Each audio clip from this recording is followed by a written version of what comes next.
મધ્ય ગુજરાતના પંચમહાલમાં પણ વાતાવરણ પલટાયું। પ્રી મોન્સૂન એક્ટિવિટીના ભાગરૂપે ધોધમાર વરસાદ વરસ્યો। કાલોલ તાલુકાના મલાવ, મદવાસ, સણસોલી, દેલોલ સહિત અનેક વિસ્તારોમાં મેઘરાજાનું ધમાકેદાર આગમન થયું। સંઘ પ્રદેશ દાદરાનગર હવેલીમાં ધોધમાર વરસાદના કારણે નીચાણવાળા વિસ્તારોમાં પાણી ભરાયા। મોડી રાત્રે સેલવાસ અને આસપાસના વિસ્તારમાં વરસાદ વરસ્યો। અસહ્ય ગરમી અને ઉકળાટના માહોલમાં વરસાદ વરસતા વાતાવરણમાં ઠંડક પ્રસરી। તો ચોમાસા પહેલા જ વલસાડ જિલ્લામાં ચોમાસાનું ટ્રેલર, વીજળીના કડાકા ભડાકા સાથે વરસાદ ખાબક્યો। ચોમાસાની એન્ટ્રી જ્યાંથી થવાની છે એ દક્ષિણ ગુજરાતમાં પ્રી મોન્સૂન એક્ટિવિટી શરૂ થઈ ચૂકી છે, જેના કારણે દક્ષિણ ગુજરાતના કેટલાય વિસ્તારોમાં વરસાદી માહોલ છવાયેલો છે। વલસાડના વાપી, ઉમરગામ અને આસપાસના વિસ્તારમાં વરસાદ વરસ્યો। વીજળીના કડાકા ભડાકા સાથે તોફાની માહોલ જોવા મળ્યો। ગરમી અને ઉકળાટના માહોલમાં વરસાદ વરસતા વાતાવરણમાં ઠંડક ફેલાઈ। લોકોએ ગરમીમાંથી આંશિક રાહત મેળવી। દિવસભર વાદળછાયા વાતાવરણ બાદ જિલ્લાના અનેક વિસ્તારોમાં વરસાદ વરસ્યો। વલસાડના ગ્રામ્ય વિસ્તારોમાં વરસાદી ઝાપટા પડ્યા। વીજળીના કડાકા ભડાકા સાથે વરસાદ ખાબકતા ચોમાસા જેવા દ્રશ્યો જોવા મળ્યા। વરસાદ વરસતા જ અનેક વિસ્તારોમાં વીજ પુરવઠો ખોરવાયો હતો। ઉમરગામમાં સ્ટેશન રોડ વિસ્તારમાં તંત્રના પ્રી મોન્સૂન કામગીરીની પોલ ખુલી ગઈ હતી। પહેલા વરસાદમાં જ રસ્તા પર પાણી ભરાઈ ગયા, તો કેટલીક જગ્યાએ નીચાણવાળા વિસ્તારમાં દુકાનોની બહાર પાણી ભરાઈ ગયા હતા। તો આજથી 13 જૂન સુધી સૌરાષ્ટ્ર, મધ્ય અને દક્ષિણ ગુજરાત પર ફરી વળશે મેઘો અને હવામાન વિભાગે કરી છે આગાહી। ચોમાસા પહેલા મેઘો મચાવશે ધડબડાટી। 5 દિવસ પવન સાથે વરસાદની આગાહી। આકરા ઉનાળાના બફારા વચ્ચે ચોમાસાના દસ્તકની રાહ જોવાઈ રહી છે। જોકે આ દરમિયાન રાજ્યના ઘણા વિસ્તારોના વાતાવરણમાં પલટો જોવા મળી રહ્યો છે અને વરસાદ પણ વરસ્યો છે। ચોમાસા પહેલા પ્રી મોન્સૂન એક્ટિવિટીના ભાગરૂપે આગામી 5 દિવસ રાજ્યમાં વરસાદની આગાહી કરવામાં આવી છે।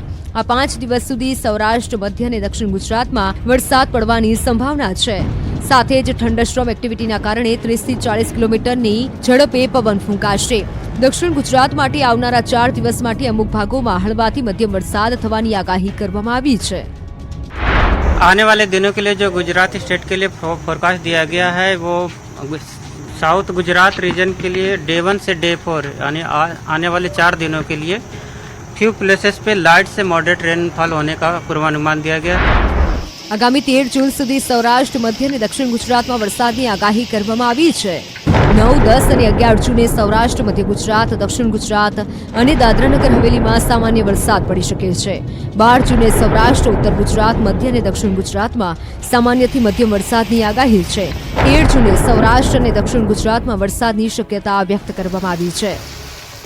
તો ચોમાસા પહેલા જ સાપુતારામાં વરસાદી માહોલ જામ્યો છે। સાપુતારાનો નજારો જોઈને મોજ પડી જશે।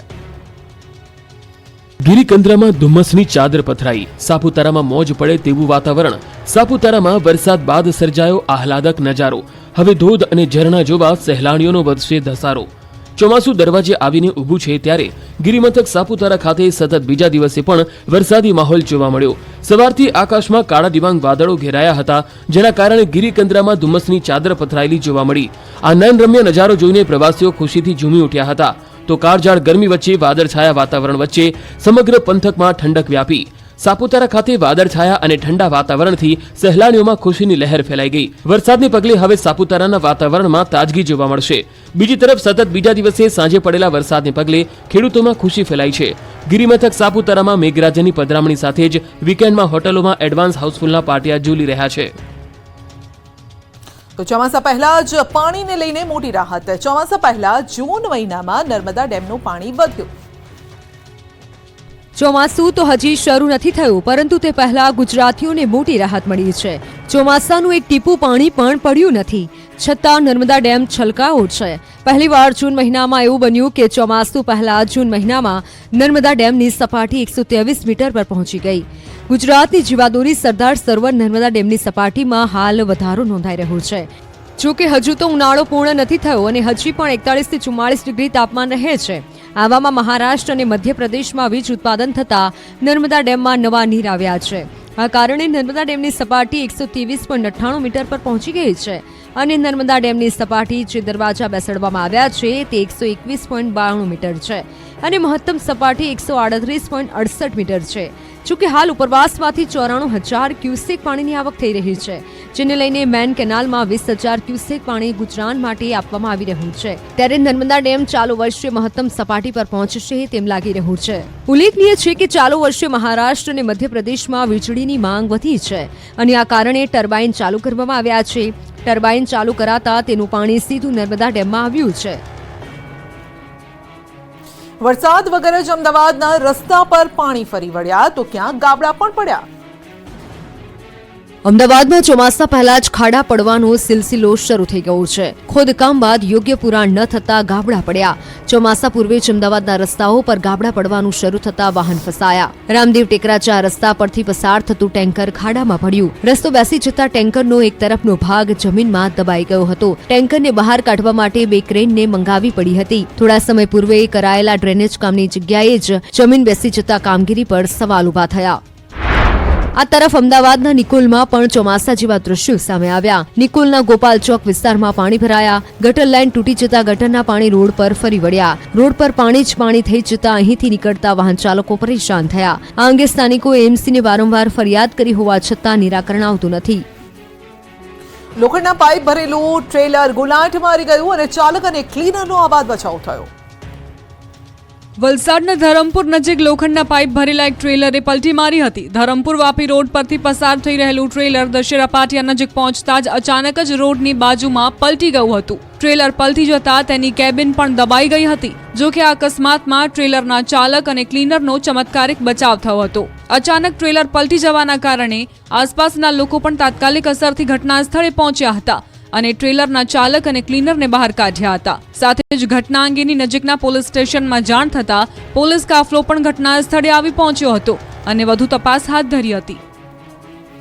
જર્જરિત મકાનોને લઈને જામનગરમાં હોબાળો થયો. ડિમોલિશન ન કરવા દેવાની સ્થાનિકોની ચીમકી. જામનગરમાં હાઉસિંગ બોર્ડના જર્જરિત મકાનોના ડિમોલેશનને લઈને રહીશોએ વિરોધ નોંધાવ્યો છે. જૂની સાધનામાં જર્જરિત ફ્લેટના ડિમોલેશન વેળાએ સ્થાનિકોએ હોબાળો મચાવ્યો. ડિમોલિશન માટે પહોંચેલી મનપાની ટીમ અને પોલીસ આવતા વિરોધ વ્યક્ત કર્યો અને રહેવા માટે અન્ય મકાનની વ્યવસ્થાની માંગ કરી અને જ્યાં સુધી વ્યવસ્થા ન થાય ત્યાં સુધી ડિમોલિશન ન કરવા દેવાની ચીમકી ઉચ્ચારી. તો સ્થાનિકોની માંગને લઈને હાઉસિંગ બોર્ડના ડેપ્યુટી એક્ઝિક્યુટિવ એન્જિનિયરે કહ્યું કે હાલ તાત્કાલિક ધોરણે મકાન ન આપી શકીએ. જ્યારે રીડેવલપમેન્ટ સ્કીમ હેઠળ આવાસ બને ત્યારે મકાન આપી શકીએ. મહત્વનું છે કે અવારનવાર મનપાની નોટિસ બાદ પણ જર્જરિત મકાન ખાલી ન કરાતા ડિમોલેશનની કાર્યવાહી કરાઈ છે. એક જ વર્ષમાં ચોથી વાર ગાબડું. સુરેન્દ્રનગરનો પુલ ખોખલો બની ગયો. બ્રિજમાં પડી ગયા ગાબડા. જીવના જોખમે મુસાફરી. બ્રિજ પર દેખાયા સળિયા. આ દ્રશ્યો સુરેન્દ્રનગરના દુધરેજ નજીક આવેલા નર્મદા કેનાલ પરના પુલના છે. આ દ્રશ્ય જોઈને લાગે કે આ પુલ ભારોભાર ભ્રષ્ટાચારની ચાડી ખાઈ રહ્યો છે. ધંગધ્રા જવા તરફના પુલ પર એક જ વર્ષમાં ચોથી વાર ગાબડું પડતા સ્થાનિકો રોષે ભરાયા. જર્જરિત થયેલા બ્રિજના કારણે વાહન ચાલકો ફરી જીવના જોખમે ત્યાંથી પસાર થવા મજબૂર બન્યા છે. પુલ પર દર વખતે ગાબડું પડે છે અને બેદરકાર તંત્ર દર વખતે થીગડા મારી સંતોષ માની લે છે. તંત્ર દ્વારા હાલ સમારકામ તો કરવામાં આવ્યું છે, પરંતુ તેમાં પણ લોટ પાણીને લાકડા જેવો ઘાટ સર્જાયો છે. સમારકામના બીજા જ દિવસે ફરી રોડ પર તિરાડો જોવા મળી રહી છે. ત્યારે સ્થાનિકો યોગ્ય સમારકામની માંગ કરી રહ્યા છે, પરંતુ તંત્ર હજુ કોઈ મોટી દુર્ઘટનાની રાહ જોઈ રહ્યું હોય તેવું લાગી રહ્યું છે. દરિયાકાંઠે નશાના કારોબારનો પર્દાફાશ. દ્વારકામાં 16 કરોડનું ચરસ મળ્યું. દ્વારકાના વરવાળા દરિયા કિનારે કરોડોનો ચરસનો જથ્થો મળી આવતા ખળભળાટ મચી ગયો. રૂપિયા 16 કરોડની કિંમતનો ચરસનો જથ્થો બિનવારસી હાલતમાં મળી આવ્યો છે. વરવાળા દરિયા કિનારાથી 30 પેકેટ ચરસનો જથ્થો મળ્યો છે. પોલીસ બિનવારસી જથ્થા મામલે સર્ચ ઓપરેશનમાં લાગી છે. અગાઉ નાવદ્રામાંથી 120 કરોડનો ડ્રગ્સ બંદરેથી ઝડપાયું હતું. અહીં સવાલ એ થાય છે કે દરિયાઈ માર્ગે ચરસનો વિશાળ જથ્થો દ્વારકાના વરવાળા દરિયા કિનારે કેવી રીતે પહોંચ્યો? વરવાળા દરિયા કિનારા સુધી 30 પેકેટ ચરસનો બિનવારસી જથ્થો કોણ લઈને આવ્યું છે? કઈ બોટ મારફતે અહીં પહોંચ્યા? દરિયાઈ સુરક્ષાની બોટોને ભેદી અને દરિયા કિનારા સુધી ચરસ પહોંચાડવાનું સુરક્ષામાં મોટી ચૂક સમાન ગણી શકાય. શું કોઈ સ્થાનિકે ડ્રગ્સ લાવવામાં મદદ કરી હોઈ શકે? જોકે આ તમામ સવાલોના જવાબ પોલીસ તપાસ બાદ જ મળશે.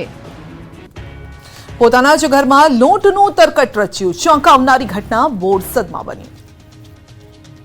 વિદેશ જવા પોતાના જ ઘરમાં રચ્યું લૂંટનું તરકટ, પરંતુ આ તરકટનો ફૂટી ગયો ભાંડો. આણંદ જિલ્લાના બોરસદ શહેરમાં એક અનોખો કિસ્સો સામે આવ્યો. તબીબ યુવતીએ ફરિયાદી બની પોતાના જ ઘરમાં લૂંટની ઘટનાને અંજામ આપ્યો. ઘટનાની વાત કરીએ તો વિદેશ જવા માટે પોતાના જ ઘરમાં મિત્ર અને પિતરાઈ બહેન સાથે મળી લૂંટનું ષડયંત્ર રચ્યું અને પિતાની ગેરહાજરીમાં પોતાના જ ઘરમાં લૂંટ ચલાવી હતી. મિત્રને ઘરમાં વાઈફાઈ ચેક કરવાના બહાને પ્રવેશ આપ્યો. ત્યારબાદ ઘરની તિજોરીમાં મૂકેલ 24 લાખ ભરેલી બેગ લઈ ફરાર થઈ ગયો. પિતા સાથે યુવતી બોરસદ પોલીસમાં ફરિયાદ નોંધાવા ગઈ હતી. આખરે પોલીસે તપાસ કરતા સમગ્ર બાબતે ચોંકાવનારો ખુલાસો કર્યો હતો. પિતાને જાણ થતા તે પણ પોતાના સંતાનની આ કરતૂતને લઈ સ્તબ્ધ થઈ ગયા હતા. હાલ પોલીસે તબીબ યુવતી, તેના મિત્ર અને પિતરાઈ બહેન સહિત 3 લોકોની અટકાયત કરી વધુ તપાસ હાથ ધરી છે. પકડાઈ ગયા 40 લાખની લૂંટના ગુનેગાર. અંજારમાં 40 લાખ રૂપિયાના લૂંટના ગુનાનો ભેદ પોલીસે ગણતરીના કલાકોમાં ઉકેલ્યો. કચ્છના અંજારમાં 40 લાખ રૂપિયાના લૂંટના ગુનાનો ભેદ પોલીસે ગણતરીની કલાકોમાં ઉકેલી નાખ્યો છે. પૂર્વ કચ્છ ગાંધીધામ પોલીસે 3 કિશોર સહિત 9 સામે ગુનો નોંધી 7 આરોપીની ધરપકડ કરી છે. મહાવીર ડેવલપર્સ બહાર જાહેર રસ્તા પર લૂંટનો બનાવ બન્યો હતો. 6 જૂનની રાત્રિએ અંજારમાં મહાવીર ડેવલપર્સની ઓફિસ બહાર થયેલ 40 લાખ રૂપિયાના લૂંટના ગુનાના આ છે આરોપીઓ. પોલીસે ગણતરીની કલાકોમાં જ આરોપીઓને સકંજામાં લઈ લૂંટમાં થયેલો તમામ મુદ્દામાલ રિકવર કર્યો છે. લૂંટની ઘટના બાદ પોલીસે આરોપીઓને પકડવા જમીન આસમાન એક કર્યા. ગુનાની ગંભીરતાને ધ્યાનમાં રાખી પોલીસે વિવિધ ટીમો બનાવી તપાસ હાથ ધરી હતી. પોલીસના જણાવ્યા પ્રમાણે મહાવીર ડેવલપર્સ બહાર જાહેર રસ્તા પર લૂંટનો બનાવ બન્યો હતો. કર્મચારી દરરોજની જેમ ફરિયાદીની કારમાં 40 લાખ રોકડ મૂકવા ગયા હતા. તે દરમિયાન બે બાઇક પર સવાર આવેલા શખ્સોએ છરી બતાવી રૂપિયાની બેગ આંચકી ફરાર થઈ ગયા હતા. જે બાદ તપાસમાં કર્મચારી પર શંકા જતા સમગ્ર ભાંડો ફૂટ્યો. પૂછપરછમાં પટ્ટાવાળા બાળકે એક મહિલા તથા આશરે 6 થી 7 લોકો સાથે મળી ઘટનાને અંજામ આપ્યો હોવાનું કબૂલ્યું હતું. પોલીસે સીસીટીવીના આધારે 7 આરોપીઓને ઝડપી પાડ્યા છે. આરોપી પાસેથી રોકડ રકમ સહિત કુલ 41.30 લાખનો મુદ્દામાલ કબજે કરી પોલીસે વધુ કાર્યવાહી હાથ ધરી છે. તો આણંદના ચિખોદરાના ધરશાપુરામાં વિસ્તારમાં રોગચાળો વકર્યો છે. 4 દિવસમાં અંદાજિત 50 જેટલા ઝાડા ઉલટીના કેસ નોંધાયા. વૃદ્ધા અને 14 વર્ષના કિશોરનું શંકાસ્પદ મોત થયું છે. અંદાજિત 24 લોકો અસરગ્રસ્ત છે. 6 લોકો સારવાર હેઠળ છે. ઘટનાના પગલે આરોગ્ય વિભાગ દોડતું થયું. ડોક્ટર સાથે 6 ટીમ સાથે ચેકિંગ પણ કરાયું અને 24 કલાક તબીબોની ટીમ એમ્બ્યુલન્સ સાથે ખડકી દેવાઈ છે. મંદિરના પ્રાણ પ્રતિષ્ઠા મહોત્સવ બાદ રોગચાળો ફાટી નીકળ્યાની આશંકા છે. દૂષિત ખોરાક અને પાણીના કારણે રોગચાળો વકર્યો હોવાનું તબીબો અનુમાન લગાવી રહ્યા છે.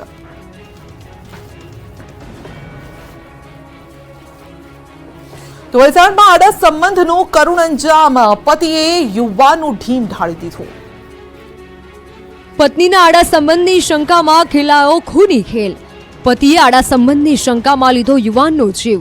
વલસાડમાં એક ઘટનાથી ચકચાર મચી. પત્નીના અન્ય યુવાન સાથે આડા સંબંધના વહેમમાં પતિએ યુવાનની હત્યા કરી નાખી. મૃતક યુવાન વલસાડ નજીકની એક કંપનીમાં કામ કરતા મહિલા અને પુરુષ કામદારોને કંપની પરથી ઘરે મૂકવા અને લઈ જવાનું કામ કરતો હતો. જ્યારે યુવાન મહિલાને ઘરે લેવા અને મૂકવા ગયો ત્યારે મહિલાના પતિને મૃતક યુવાન પર શંકા જતા ગળું દબાવી અને મોતને ઘાટ ઉતારી દીધો હતો. મૃતક યુવાન ધર્મેશના પરિવારમાં હાલ માતમ છવાયેલો છે. 4 દીકરીઓના પિતાની હત્યા થઈ જતા પરિવાર નોંધારો બની ગયો છે.